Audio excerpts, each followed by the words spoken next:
Good morning and welcome this early morning to Scholastic Education Solution presentation on building diverse libraries, accelerating students with resilience. Glad to have you all on this morning. I'm Michael Hagan, Senior Vice President and General Manager for Scholastic Education Solutions, and I have the pleasure of being with you for the next hour here. Okay, well, let's get started. And thank you all for joining, and glad to hear folk getting up early from all over the country. And teachers, this is what we do. We rise early and get started. So let's do this. Let's get in our growth mindset. Carol Dweck talks about that growth mindset, adapting for yourself. It affects the way you lead your life. And more importantly, what you're learning here this morning, we're all going to work together and share with each other, and taking that back to your schools and your other educators, and sharing with them so that we can help with student achievement throughout our districts. And so we know that the more we increase our expertise and content knowledge and our leadership practice, the greater outcome and improving outcomes for students. And so Michael Fullen talks about being that lead learner, and Carol Dweck talks about that growth mindset. So when we do this kind of professional learning, it's just helping us to grow, to increase greater outcomes for students. Let's talk about what we're going to do this morning. So I'm going to get us started with, we're going to talk about resilience and what do we mean by resilience? And then we're going to dive right into what is comprehensive literacy. And as you heard, we have people from all over the country. So we're going to hear what you all have to say, what that looks like. And then we're going to identify the role of FACE, family and community engagement, and PL, professional learning. And so I want to also talk about how do we build diverse classroom and what is becoming critically important, these in-home libraries, and making sure that we're supporting multilinguals and doing this work. And then what actions can you take once we are done with this call and the work you're doing in your schools and in your districts. So let's talk about it. What do we mean by resilience? Can you reply in the chat for me again? What is meant by resilience? When we think about resilience, what do we mean? I think about resilience not just for students being resilient, but the educators being resilient, and adults and the family members. What do we mean by resilience? From Ruth, we have recover quickly from difficulties.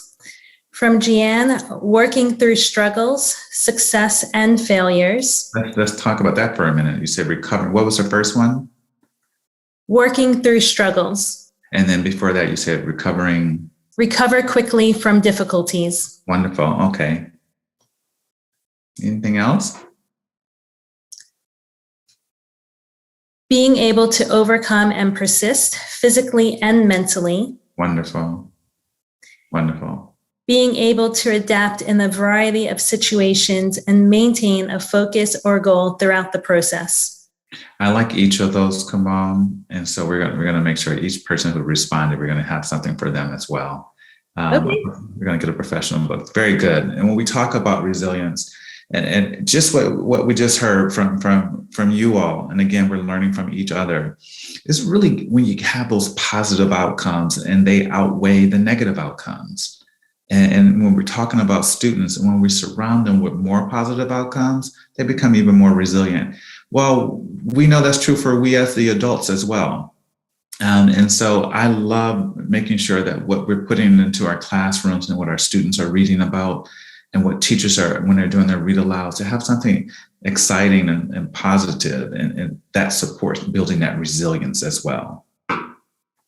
We have a wonderful collaborative partnership with the Yale Child Collaborative Center. And we learned through Dr. Linda Mays on what it means to be resilient. And she talks about that in one of her new books. So that's going to be somebody's new book for answering those questions. So we appreciate you all for doing that. I want to dive into this data that I have here.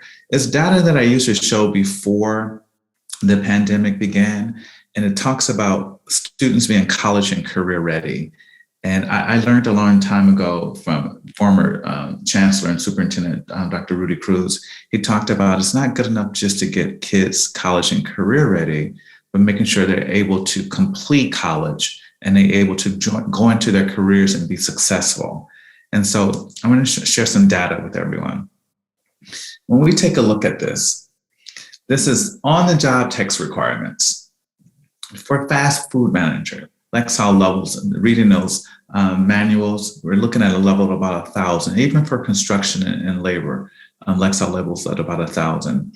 And when we think about our administrative assistant being able to support all the work that we do, their Lexile levels. Our students and adults love video games. Lexile levels there are around 1,200.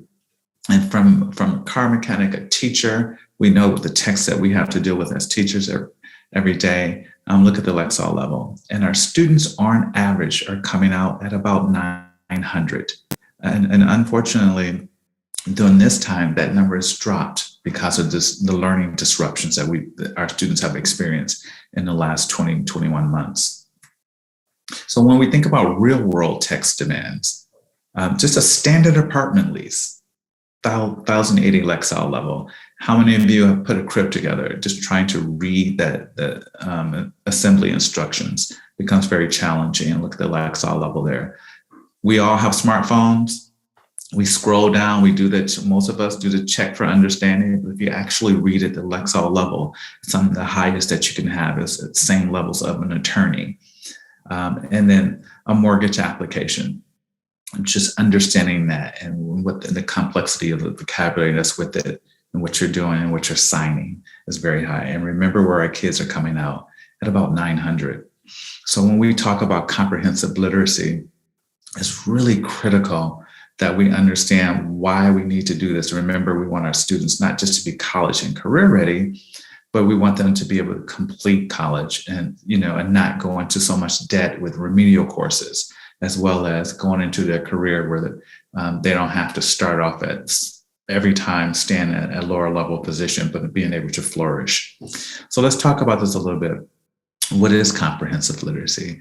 And I want you to take some time to do this. Let's take 77.5 seconds for you to think about what is comprehensive literacy. What do you think it means? And when you're ready, just go ahead and put in the chat. And Kamon's going to come back on and help us talk about what you come up with on what is comprehensive literacy.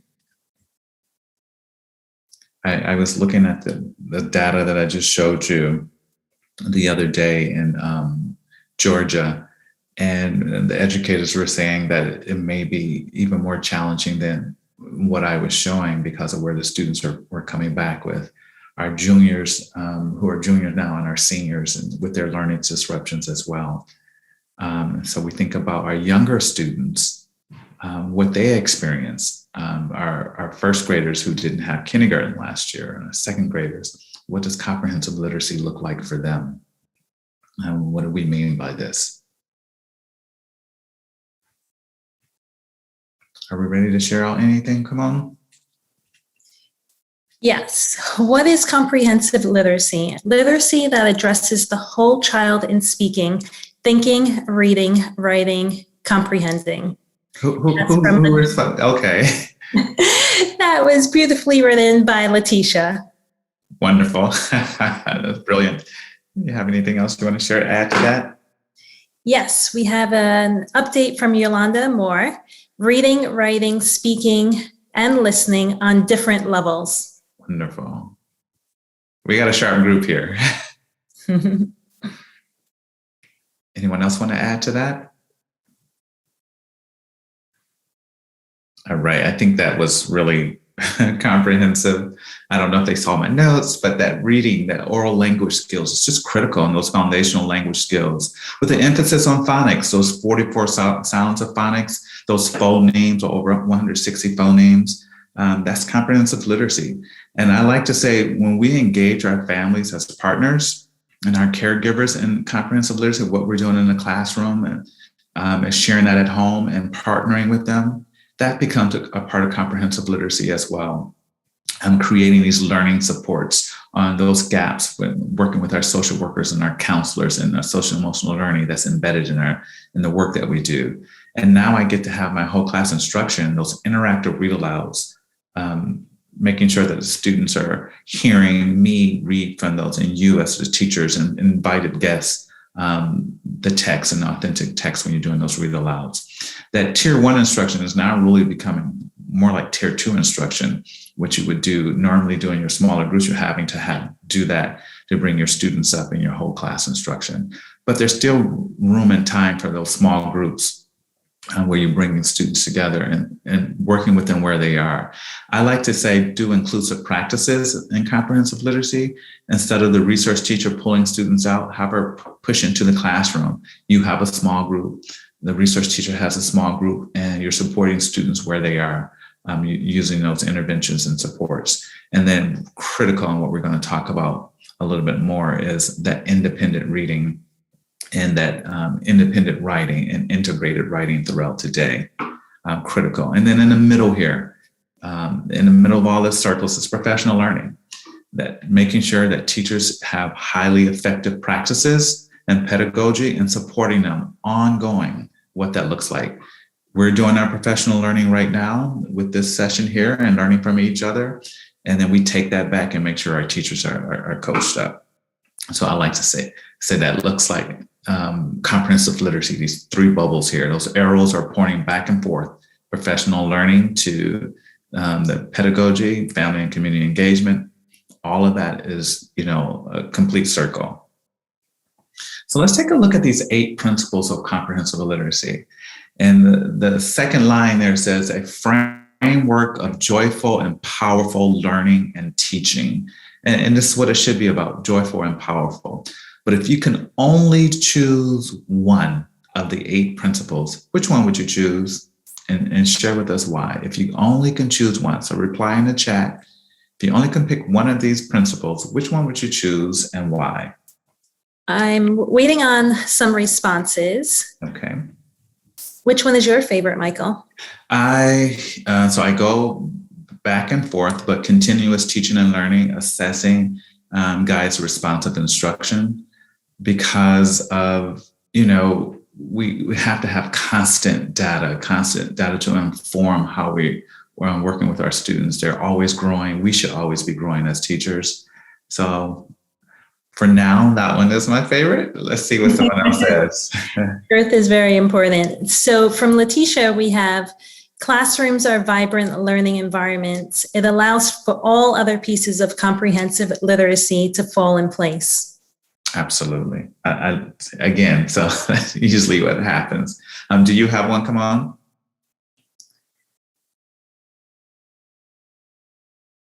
As I was doing research last night on the science of reading, I would say oral language is the foundation of literacy. That is very key. Sounds like you were doing some good research. Yes. All right. Are we ready for the next slide? We have one more from Jeanne. Okay. I love a vibrant, vital learning communities. I love a safe environment of sharing and growth. And Latanya says, classrooms are vibrant, vital learning environments. And this is what students take with them throughout life. Wonderful. And we want those classrooms to be vibrant. And I love that said this is what they take with them throughout life. Lifelong learners, lifelong readers. So I just love it. Let's make sure each of them get a professional book as well, so you keep track of who they were. And thank you all for replying. We're going to have some nice gifts for you. We're going to ship to wherever you like for those to come. I like this instructional model. That blue area that you see in the middle at the top there is the amount of time that really, when you talk about a literacy block, the time that the teacher is spending with the student. And that's actually less time than a small group in an independent practice. And so when research has shown that when a classroom looks like the teacher is that whole class interactive, she's doing that shared reading, she's doing those read alouds, that time is with that tier 1 instruction where all students get to hear. And then she's able to get into that small group and differentiate that instruction and supporting those students where they are, while the other students are doing that independent practice. And we're going to talk a little bit about what you see these students on their devices, their headphones on. You may have another small group, a student-led small group. And so those are just some images of what comprehensive literacy looks like. I do love that, we're giving out professional books today, because I think teachers need to have those for their resources. They need to do webinars just like you all are doing this morning. And we just talked about that whole class, small group, and that independent learning. Personal learning through technology is critical now. Teachers need support on how they're supporting their students and how they're measuring it. And that personalized learning through technology can support you on that. And then what we're going to talk about a little later, building those robust classroom libraries. So one more question, acceleration. Strength-based approach to building resilience. Are there benefits to taking a strength-based approach to accelerate students? Are there benefits to this? And I want you to reply in the chat. And for this response, I want to do a special offering. I want to give out a set of library books from a special collection we have that I'm going to share later. So let's hear what you have. Are there benefits to taking a strength-based approach to accelerate students? And I've noticed that throughout the country, well, I'm speaking in different districts, their responses to this has been very, very empowering. How we're receiving our students now. We have the best country because of our educators. We talked about resilience earlier, their resilience. They took most of their positive outcomes to outweigh the negatives to become resilient and taking a strength-based approach. So what are the benefits to taking a strength-based approach to accelerate students? From Letitia, we have, yes, there is, because we work from a deficit model so often. Absolutely, absolutely. And unfortunately, we do. But when kids know that you see their strengths and you accept them where they are, they're able to grow and accelerate, I believe, at a greater pace. And when students are able to really have time to read books on their own and take that time, this is one of the quotes, one of my favorite quotes, the single factor most strongly associated with reading achievement. It doesn't matter your socioeconomic background, it doesn't matter where you're coming from. It's independent reading. And when students feel that you're allowing them to choose their books and you're accepting them where they are and helping them to grow from there, that's when you see student achievement go up. Were there other ones you wanted to share? Yes, we have from Latanya, a strength-based approach gives students confidence to test themselves and build their resilience in learning more difficult texts. Wonderful. From Brett, we have continue to build confidence and encourage a lifelong learning.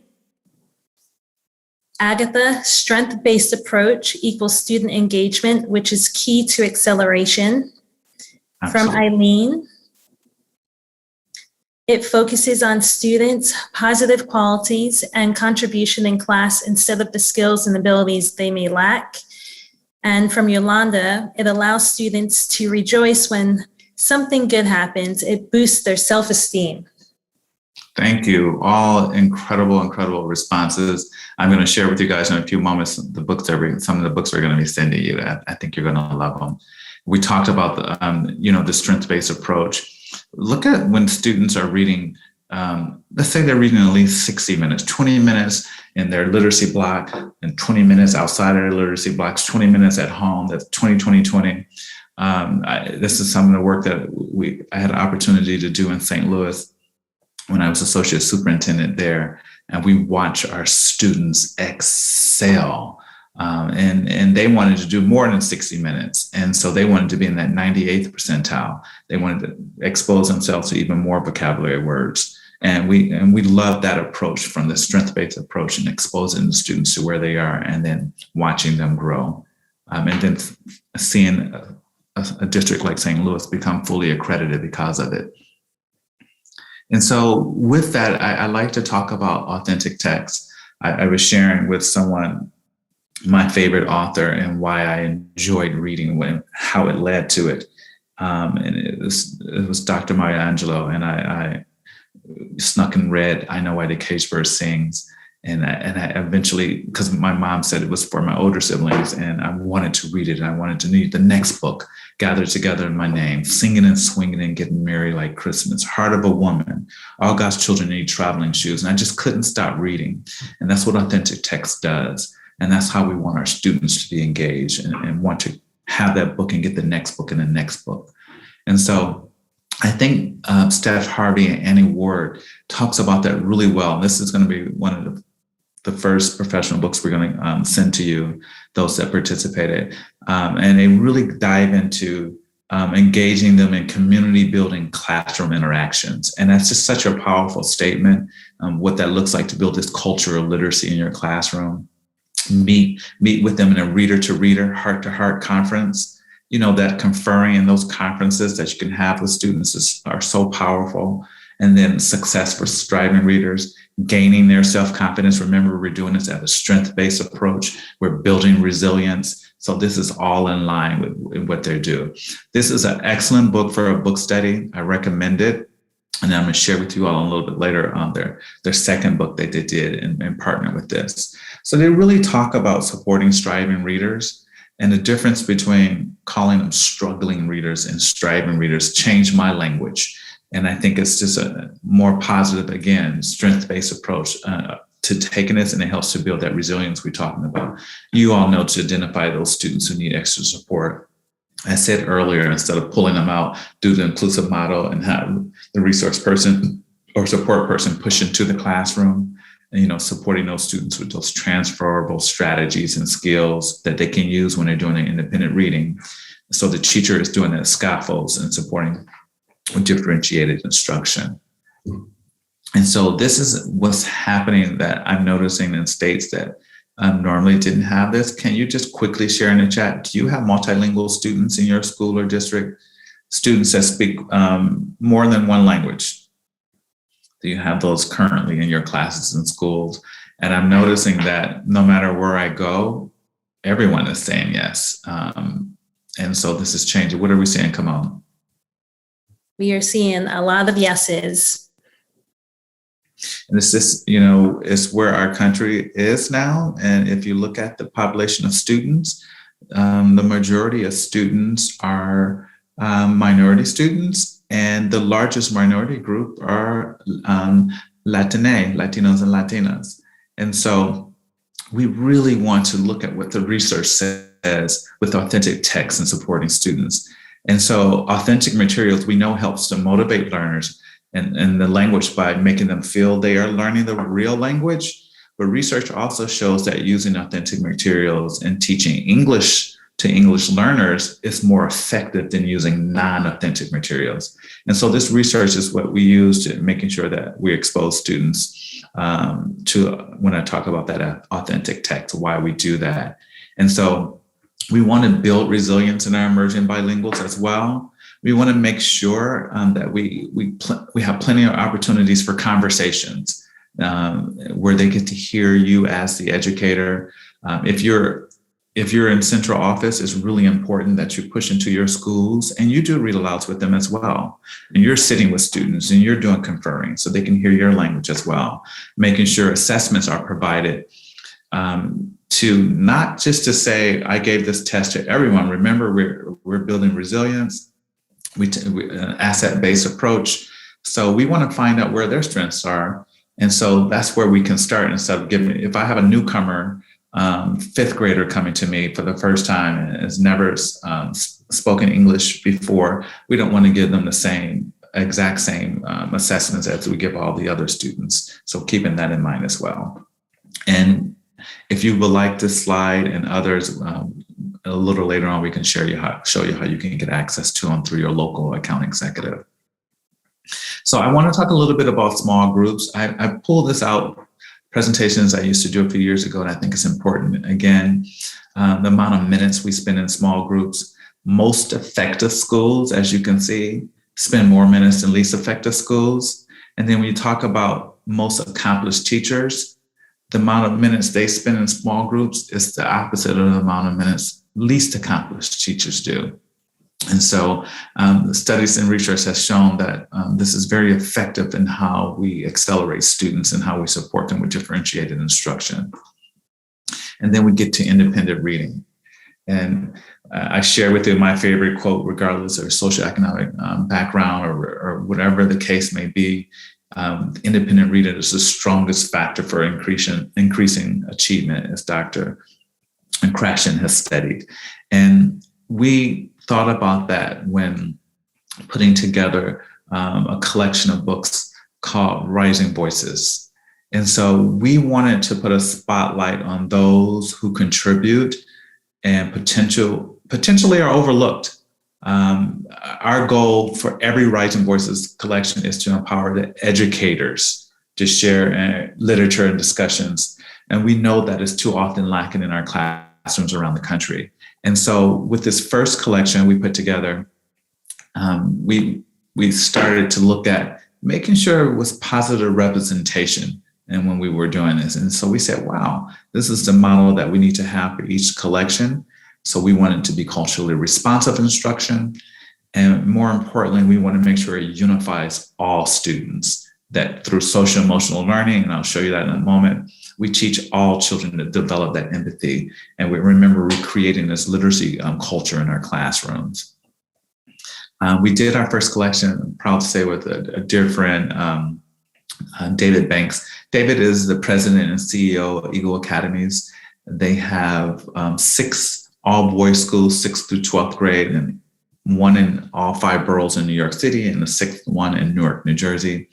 The work that they're doing with Eagle Academies and getting kids re-engaged in the education process and working with families and seeing a high success rate of students graduating from high school. It's just been phenomenal. So I partner with them in selecting these books. And we were very proud to say that we had 25 books per grade, kindergarten through 5th grade.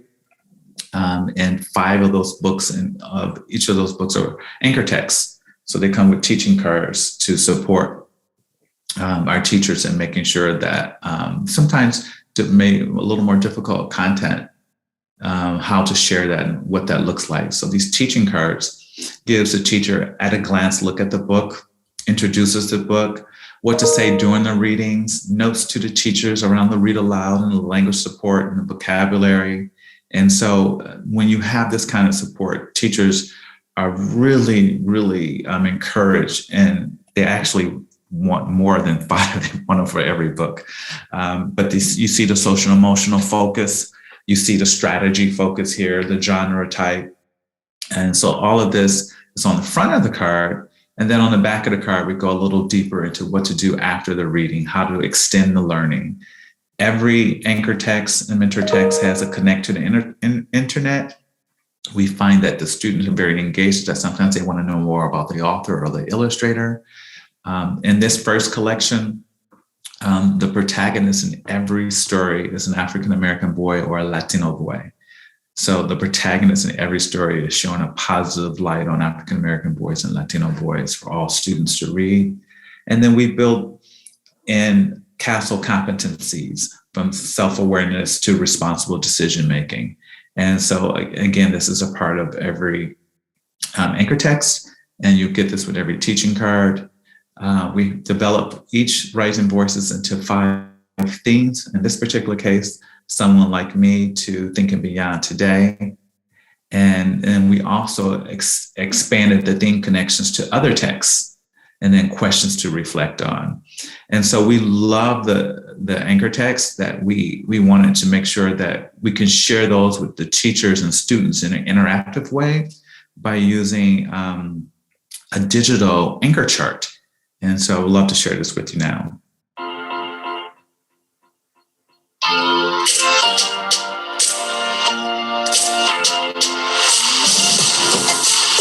Strong and resilient. What qualities help people succeed when they face challenges? What happens when you are strong and resilient? You stay focused when things go wrong. You notice your feelings and try to manage them. You stay confident and keep trying. When you read about people, ask yourself, what challenges do the people face? How do they deal with challenges? What do you admire about their actions?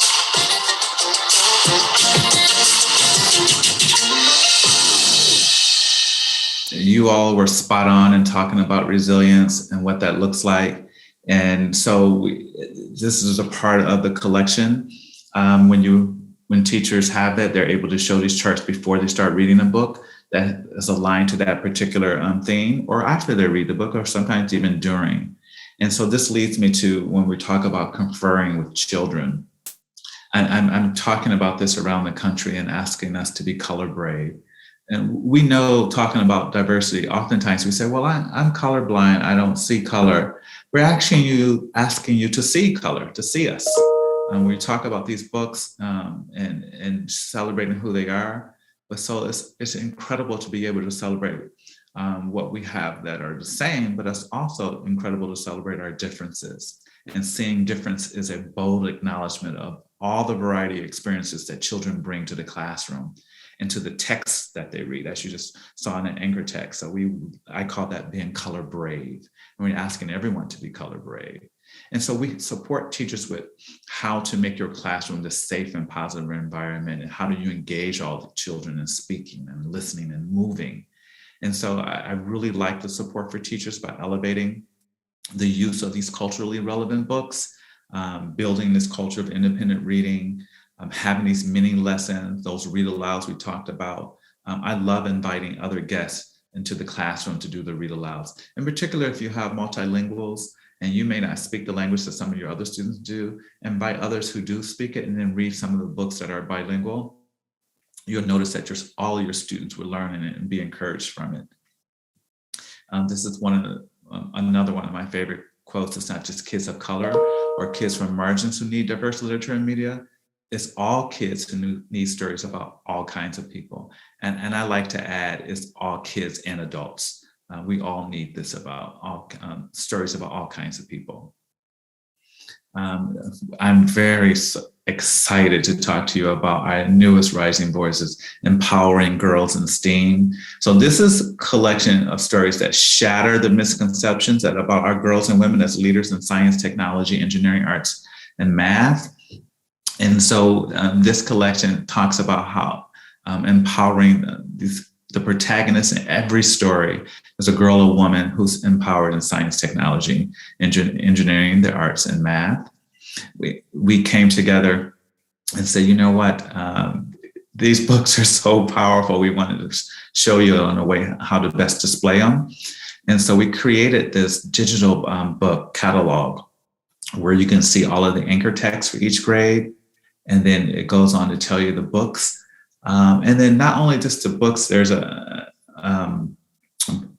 analogy of the books, but as well as, does it fit under science, technology, or engineering, and sometimes in the arts as well. So you can align your math standards or your science standards as well as your literacy standards with the work that you see here. And so we found that schools are using these books not just in their literacy class, but throughout the day because of their effect and how powerful some of them are. And so this goes on from grades 1 through 5. Every time I flip a page, I can see one of my favorite books. So I think they're all my favorite books. For this collection, again, it's 125.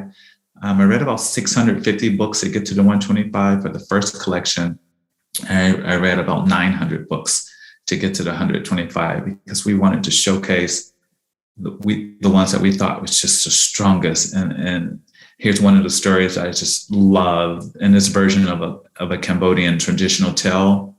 It takes technology and ingenuity, not magic, to save the day. A princess uses her talent as an engineer to foil a wicked plot and save her husband in this lively retelling written in chapter book form. And so for me, it's just so powerful for second graders to have this kind of text, as well as for our teachers to be able to share this with their students and using that in a read aloud.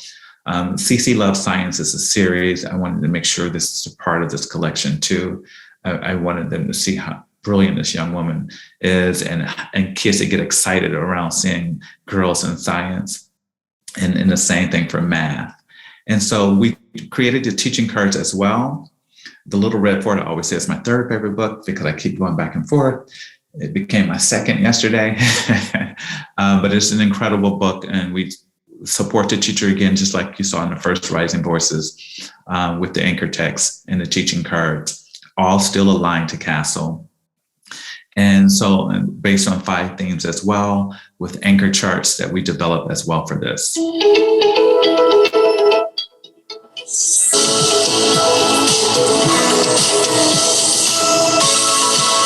What is vision? It's looking closely to learn, understand, and see things in new ways. What happens when you have a vision for a better future? You observe the world around you. You feel inspired to share what you learn with others. When you read about people with vision, ask yourself, what do they observe about their world? How do they share their discoveries and ideas? Think about it. What might help you visualize a better future? So 5 of these were developed for the second Rising Voices 2. And so 79% of the books, either the author or the illustrator or the protagonist, are women of color from around the world. And so, again, these diverse collections and sharing in a way that we have not seen before. We also have our traditional social emotional learning collections with Byron Garrett. We're finding that these are just well needed around the country, and it provides the tools that educators are desperately needing to supporting their students and again, in building that resilience. I love these libraries here. Just as they say, they're ready to go. I'm going to share with you how many books I think you should have in your library. And this is a great way to get started for grades K to 8. And they're in English and in Spanish. And so just as they say, you can get 500 books or 750 instantly of your favorite collections. And when you talk about favorite collection, Laura Robb has a history of putting those books together in collections, as well as culturally responsive collections. We're finding these very, very popular with grades 6 through 12. So it's a good match. You have your Rising Voices 1 and 2 for K to 5, and your Byron Garrett, and then you have 6 through 12, you have these culturally responsive collections. And then this is just what they say, our favorite books. Clifford the Big Red Dog just came out in the movies. The kids, when they see this, they just get overjoyed. The Snowy Day is actually a book I have right next to me here in my office. These are all our favorite books and really great for building those collections. Same offerings for our middle school. Every book you see here, I actually have 2. I love them all as well. And every book you see here for our high schoolers. And so there's something called a decline by 9. When students reach the age of 8 or 9, they tend to stop reading independently. And I usually do a survey with my seniors and ask them, how many books have they read that wasn't assigned? And the most common answer is, unfortunately, is 0. And so I love for teachers to have these books and giving their students access and choice to them so that they are reading and increasing those vocabulary that they're seeing every day, and not just through text and social media, but through reading and these authentic texts. And so as a part of that, we need take-home books as well. And I recommend 10 books per quarter to go home. And then in the summer, 10 books. And you have these really great collections for grab and go in English and Spanish, starting at pre-K, which I think is really great. And they come with a family guide and then my books every day as well. Incredible books come with family support. And a lot of things you're seeing, again, is in English and in Spanish. Earlier, you saw in one of the independent reading students reading digitally. To have a collection of books, over 2,500 books on a digital platform that has, after they read the story, they're able to think about what they read and they think more sheets. The teacher's able to use that data to support how she's going to inform her instruction based on what the child is reading. They get to put their interest in. Here's what I like. Books will come up based on their interest and based on where their reading level is. They're not even aware of it, and they're just growing by doing something they love and on a platform that they love. So I talk about this a lot. I think your library should get started with 750 books, and you should grow that each year with 250 books. So now you have your classroom libraries at 1,000. Each year you're growing. And you want to get to 1,500. Simultaneously, you want to send books home. That 10 books per quarter, 10 over the summer. Now you're building, imagine this child has 50 books at home. You have your classroom libraries, that 20 minutes literacy block, 20 minutes in other classrooms, and then 20 minutes at home, you're able to do that. If they have multiple siblings, you have multiple books at home. You're building these libraries each year where you're taking home these books. And then after 3 years, they have 150 books. And then when you think about what you've just created here, you created where you have these classroom libraries of 1,500, 150 books at home. Now you're set up your teachers in your classrooms to do a subscription model. Every time you get new students, you get 68 new books per year. Talk to your students about what books they would like to see in the library. You're able to do that, and you're building that up. We're going to offer you all some professional books. And this is Steph Harvey's and Annie Ward's newest book, Intervention Reinvention. What I really love about this, it expands on the research from Striving to Thriving that we talked about earlier. And it has a volume decision tree in there for teachers. It takes a child, matches a child with a compelling book, and then it supports the child in reading that books throughout their journey. So it helps the teacher on how to convert with students, how to have those conversations. We talked about being collaborate. It gives you that support of what that looks like and how to move through with the books. And so I don't believe any of this could be done without professional learning. How do you build a culture for independent reading? How do you confer with students about reading? And your account executives are able to support you on whatever you want and what that looks like, as you can see here. And so let's take a look at some effective classroom libraries you have. We know we talked about that minimum of 750 books, at least 30 books per student.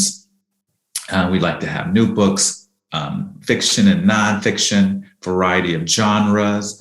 I like to have magazines in my library as well. Student and graphic novels, especially for our striving readers, they tend to really pull for those, and we'll select them and complete reading them and then grab another one.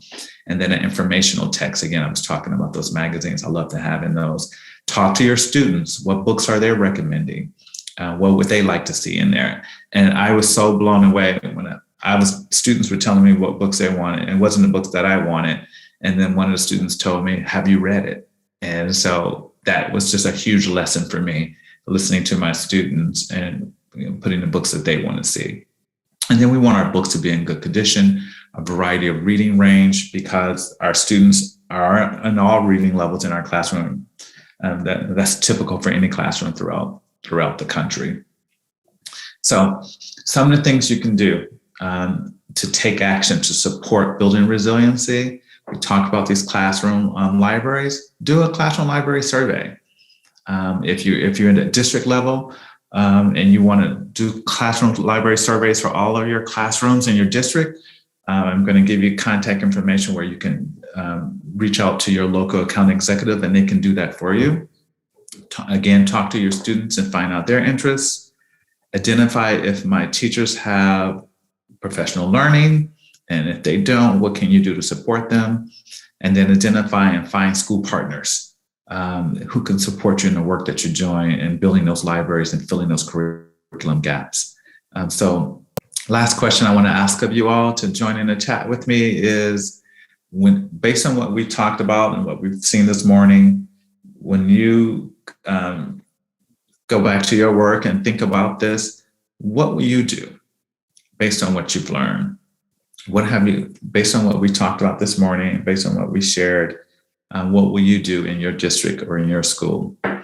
And I'm very interested in seeing what we have this morning. Come on, based on what you heard, did you learn anything different that you would think of differently, or how would you approach anything? Well, one thing that stood out for me was the importance of having 10 books per quarter and 10 books during the summer. It's so important to have a large variety, and knowing that adds up to 50 books per year, that's amazing for every student. Yes, absolutely. We have one comment from Letitia. Thanks so much for sharing such meaningful information this morning. Always a pleasure to learn something new and to grow myself in literacy. I will be sharing some of these texts and capturing these links with others who want to promote more diversity in their literacy practices as well. Thank you, Letitia. And from Jeanne, never too many books. We love that.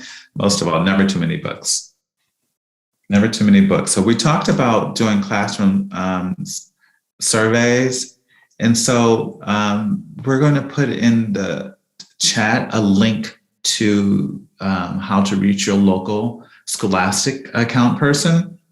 And so if you want more information, if you want access to some of the slides, we can do that for you as well. And I'm hoping that we have your information to share back with you the prizes that you won throughout the morning. And so we thank you all. We have a few minutes if there are any questions that anyone may have. You can put that in the chat as well. And Kimon, I'm assuming you already put the link that they can go to. Yes, the link is in the chat. And from Yolanda, we have, I'm going to change the minds of some of our teachers by changing struggling readers to striving readers. I love it, love it, love it. Steph Harvey would love it as well. And from Agatha, the more you read, the smarter you get. We want to get our students to say the same. And we as adults. Agree 100%. From Agatha, we have, do 750 books in the classroom include multiple copies of some of the same books? You said multiple, yes, multiple copies of the same, especially the more popular books, because oftentimes we find when boys don't see the book they want to read, they just won't read at all. And so that's very good. Who made that comment? That's from Agatha Lorenzo. Thank you, Agatha. And from Roxanne, we have, she's going to focus to get parents more involved with reading at home. Awesome. Awesome, awesome, awesome. And we can support you on that, what that looks like and how to support teachers and educators and getting families as partners in that work, as Dr. Karen Mapp says.